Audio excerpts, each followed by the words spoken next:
Okay, so I'm gonna start to build a level, and I'm gonna talk about a couple basic design techniques. We don't really have a lot of complex components, and we'll start to add more stuff in the following weeks. But even with just a few really simple components, we can start to use some really basic level design techniques. So I'm gonna create a new level. So I'll start by creating a new 3D scene. So I'll just click on the new 3D scene here. And I'm going to rename this level 1. And I'm going to save this in my inside my main scenes folder. I'm going to make a levels folder. And I'll just save it as level 1 in there. So I made a bunch of rooms, and so now I can start to design a level using the rooms. And so what I can do, I'm going to open this rooms menu over here. I can just drag and drop these into the scene, or I can use the instance button up here. So either one is fine. So I'm going to start with just a basic one door room. So I'll hit the instance button. When I hit the instance button, we see all the stuff that we have components of. So we have all of our rooms, we have our player, and everything else. So I'm going to add in our first room. There we go. And I'm going to add the player in here. So I'll go to level 1 and throw the player in as well. And I'm just going to move the player up a little bit, so he's inside the room. And you can see the camera. It's kind of hard to see, but you can see the camera right there. So we may want to rotate the player around to face the door when the scene opens. We don't necessarily need to do that, but that could be useful. Okay, so let's also add the default environment lighting. So I'll add the sun and the environment. And so now we kind of have some basic setup. And so the first thing that we're gonna do in our level, one of our game design concepts or principles is the concept of guidance. Guidance is the idea of like directing the player where to go. And it can be very, very simple. So in this example, just by facing the player in the direction of this door, we're sort of guiding the player to leave this room. If I, made the player face away from the door, they'd have to look around to find the door. And so that's a subtle difference, but we can think about how those simple differences change the way the scene works. So if I want to encourage the player to leave the room, I can, put the door directly in front of them, and then I can also use my next door. I'll use the 2-door hallway door that kind of indicates to them like this is, keep walking to this other door. So we'll create a little bit of dimensionality. So I can drag this component into the scene like that, or I can use the instance button, and then I'll move this here. And I just want to line up where my doors match together. So, it just makes a little door like that, and there's no gaps where the player has to, jump or whatever. We'll talk about that in another class, but, if you wanted to add a little obstacle, you could put a little gap here, force the player to jump across that gap. But for now, I just want to tell the player, like, you're gonna start walking in this direction. So then another concept that is important in game design is the idea of choice, or sometimes is referred to as branching. So even something as simple as a maze can involve, choices, and we can think about how we design those choices. So let's put a 3-door room over here. Actually, I'm just going to instance it because it'll be easier to move it over. So I've got this 3-door room. I'm going to rotate it around to line up.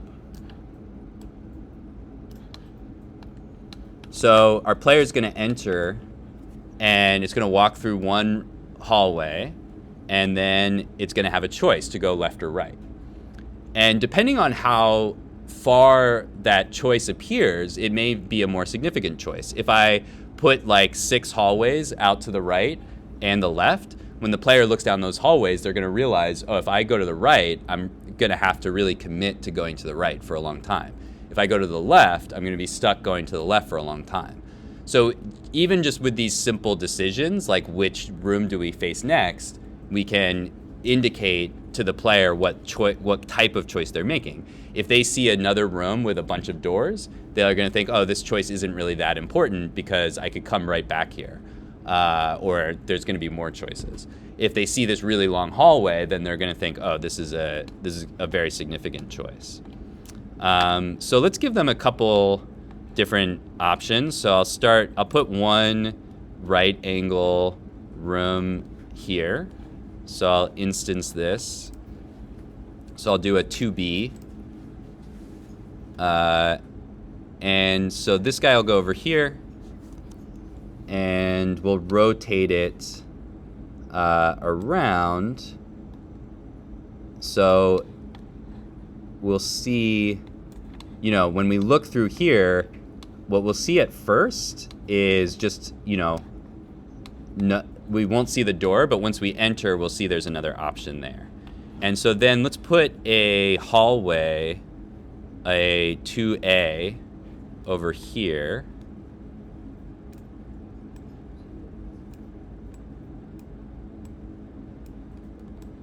Like that. And so that will, give the player a sense of what that choice will mean. Let me just line it up a little bit. Okay. So we've just started to create our little map. I'm going to run the scene just to get a sense of what it looks like. So I'm going to hit the run preview scene button. Okay, so we've entered the scene. So we see this long hallway. We look around, there's nothing else in here, so we know we've got to go this way. And then we get over here, and we can see we've got a couple choices, and we've got to choose one or the other choice. And then from there, we need to continue designing. So yeah, that's a basic way to get started. We can start to think about the choices the player is going to make. And when we're designing a level, that's one of the main things we want to do is present the player with choices. So that's one of the main components of game design is this concept of interactivity. So giving choice to the player, that's what makes the game engaging and fun, is the challenge of the player having to make choices and then seeing what the consequences of those choices are. So even if the choices are very simple, like go left or right, we want to always be presenting the player with choices. We'll talk about other things to motivate the player as well later in class.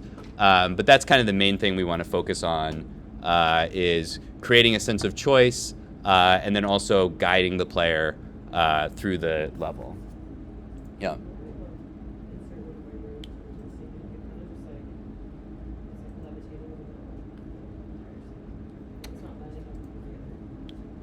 Okay. I'll take a look at it because it may just have to do with your settings. I think when you drag and drop, sometimes it's going to just be in a random weird place, like over here. So sometimes it's easier to use the instance button. When you use the instance button, it's just going to go to wherever, whatever you have selected, it's going to go right there. So since I have let me delete that real quick. So if I have the main node selected and I instance a room, it's going to go... or actually, it looks like it goes... No, it goes to over here. I guess it's just I don't know why it goes over there, to be honest. That's weird.